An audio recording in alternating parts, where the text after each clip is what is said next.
Welcome back. We have the movies to review. We have entertainment to discuss. We have all things Culture Blaster to get to. So let's bring him in without further ado. It is Michael Snyder, everybody, and I will tell you right now, he comes and goes on a rainbow. How's it going, buddy? Hey, that seems a little more like a roller coaster, Kim, but I love the gesture. I love Yeah, it. I guess I should make the rainbow like this, not like this, right? No, no, no, Yeah. it's all good. Hey, Hanukkah is over, and I'm relieved that there's been a minimum of house fires from flaming menorahs. That's a good thing. Yes, it And is a good now, on to the Yule logs. In other thing. words, keep your extinguishers handy. Wait. I have a Christmas riddle for you. Are you ready? Okay, here, hit me. Why does Santa try to avoid Mrs. Claus a few days every month? Why is that? Because she has Krampus. Oh, it's Krampus, the Santa Krampus, yeah, doppelganger, yeah, the evil nice. Santa. Oh my Yeah, God. I'm with you. Oh, Mhm. I'm sorry. I'm sorry. No, Want to talk What? movies? let's talk movies. Although I will say that since you did bring up the Yule logs and we're talking entertainment, one of the things, one of my guilty pleasures is that on Netflix they have that Yule log thing where it's just a crackling fire. That's all it is. You could just set your TV channel to the crackling fire. You ever do that? No. I don't, but I do You know know? about them, and I've seen them. But I think it's kind of cool. I guess if you don't pay your gas bill, your flaming gas log will go out, and if you don't pay your Netflix account, That's right. no Yule log for you, baby. That's right. All right, let's get to the movies because it's a big, big movie weekend. This long awaited Maestro comes out. Is that where you want to start? Yeah, I think I Okay. will. Although a bit too episodic as its narrative kind of hopscotches through the years, Maestro, a slice of biopic about the renowned orchestra conductor and acclaimed American composer Leonard Bernstein, is replete with wonderful scenes, art direction, and exquisite acting by its principals. And those principals are the movie's director and co screenwriter Bradley Cooper as Bernstein, and Carrie Mulligan as Bernstein's staunch wife, Felicia. It's often thrilling to watch and ultimately a triumph for all involved, even if, again, there's something about the structure that I find a little off putting. The chatter about Cooper's prosthetic nose as Hmm. Bernstein that preceded the release of the film and the casting of a non Jew as the decidedly Jewish Bernstein is bull. The makeup is seamless, it's flawless, and not a distraction. And as for Cooper in the role, let's just call it non traditional casting, the term given when gender and race are ignored in favor of the best actor for a particular role. This was a passion project for Cooper. And on that front, he delivers. Insofar as the movie tries to cover significant aspects of Bernstein's life and career in the latter half of the 20th century, we don't see or hear or learn much about his childhood or upbringing, which is another, mark against it in my book. But, what do you want? A 3-hour movie, a 4-hour movie? Anyway, after a short prologue with an older Lenny, we catch up with him as a young man on the day that he gets his big break as a conductor for the New York Philharmonic.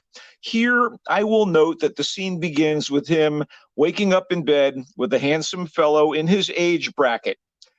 But soon thereafter, Bernstein meets and falls for actress Felicia Montealegre, who he would go on to marry. They had 3 children and lived a life of elegance in New York City as he became renowned for his Broadway musical scores to On the Town, and especially my favorite American musical, West Side Story. I believe his overture to West Side Story is one of my absolute top 10 pieces of music of all time, counting rock stuff, classical, jazz, whatever.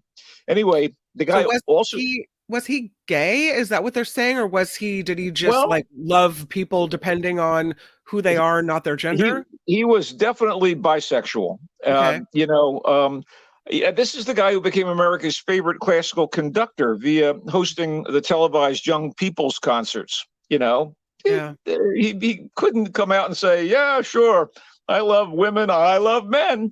Yeah. Before and throughout his marriage to Felicia, Bernstein carried on affairs with men, which she apparently knew about. And over the course of Maestro, we watch Bernstein's ascent to fame and public adoration as the push and pull of his marriage to Felicia and his, let's call them extracurricular activities, generate conflict and considerable angst. Exquisitely portrayed by Cooper, and even more so by Mulligan, whose ability to show the pain bubbling under an often serene exterior, it's a wonder to behold. And meanwhile, Cooper brings truth to Bernstein's swings between compulsion and contrition in private moments, while in the scenes involving his conducting and composing, suggesting his genius. There's supporting work by Matt Bomer as a significant male love in Lenny's life, Maya Hawke, the daughter of Uma Thurman and Ethan Hawke, and a good actress as the Bernstein's eldest child. And whoa, Sarah Silverman as Lenny's supportive sister, and she's quite good, and not at all the boundary pushing comedian that she is in real life. It's acting. Yeah, it's in select theaters, and it's streaming on Netflix as of next Wednesday. So you can sit home and watch and then make a decision on your own as to whether you think it works or not. I just thought there are so many pluses in the film in terms of performance and individual scenes that I recommend the film. Okay, cool. I was reading an article by his that interviewed his children regarding the whole nose issue, and they said they had no problem with it, and they were sure their dad wouldn't have had an issue with it either. The makeup is fantastic. It's the guy who did Gary Oldman as Winston Churchill in Darkest Hour, which was so real, it was shocking. And this guy is he's a magician, and he does a beautiful job with Cooper. Let's talk about Wonka. How weird is it? Because I'm getting used to every time they make a Wonka, it's weirder and weirder. Well, there have been two major versions of Roald Dahl's tale, Charlie and the Chocolate Factory. We'll address that here. An obvious question arose prior to me seeing Wonka, which is a new movie prequel to the beloved and perfectly droll Roald Dahl story, and accordingly, a prequel to the two movies that Dahl's book inspired. And the question that arose was, why, other than a cash grab, should anybody bother to tell the origin of the clever, manipulative, and magical chocolatier Willy Wonka, who was played previously by Gene Wilder, and then most recently by Johnny Depp, and I believe, in a lesser version of the story done by Tim Burton.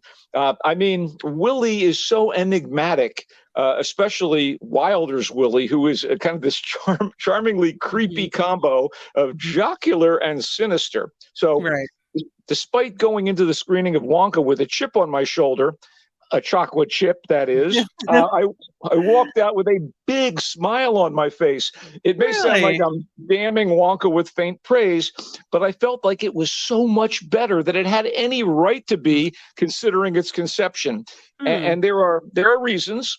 Starting with its director, Paul King, who helmed the two absolutely delightful Paddington Bear movies. I don't know if you've seen those with your family. Trust me, I have. Yeah. And they are really good. Yeah. And it also, King's Wonka co-screenwriter, Simon Farnaby, helped to create the witty and engaging UK sitcom Ghosts, which spawned the popular American version of the show. And then there's the enthusiastic cast led by Timothée Chalamet as the, dare I say, lovable 20-something Willy. And it's also chock full of notable comedic talents, including Oscar winner Olivia Colman. Yep, she started out in comedy. Keegan-Michael Key from Key and Peele. Rowan Mr. Bean Atkinson. Sally Hawkins. Matt Lucas.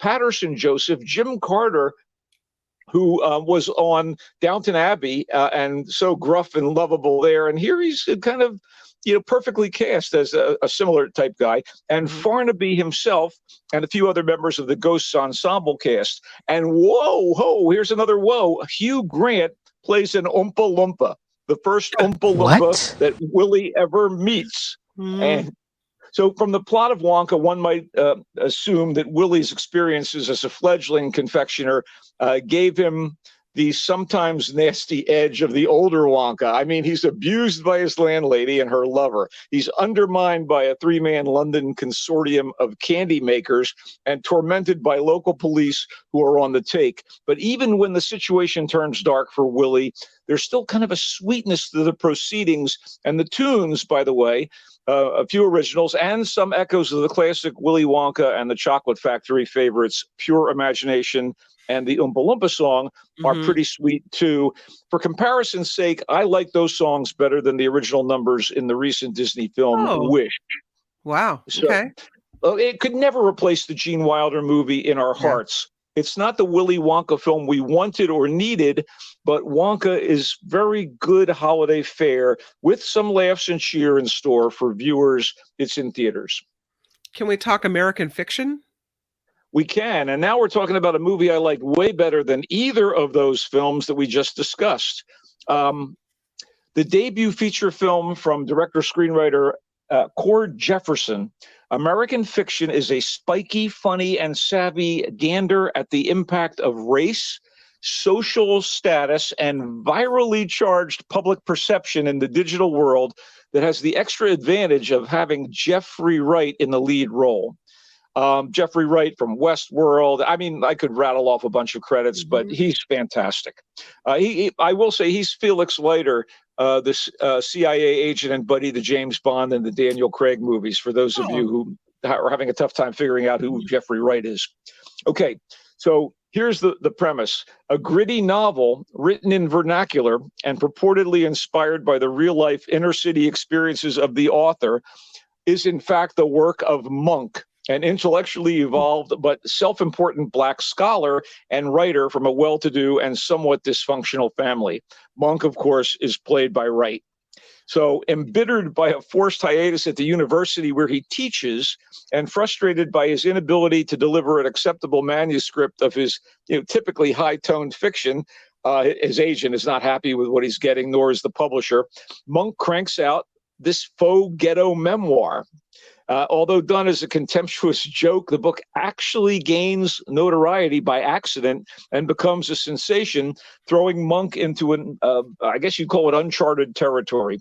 American Fiction is an effective and on occasion emotionally fraught interpersonal dramedy, but it's mostly a satirical take on racial politics with a top-tier performance by Wright as the man in the middle and sterling support from Sterling K. Brown as his irresponsible brother, Sterling K. Brown from This Is Us, Tracy Ellis Ross as his passive-aggressive sister, and Leslie Uggams still getting it done as their mother, who's on the verge of dementia.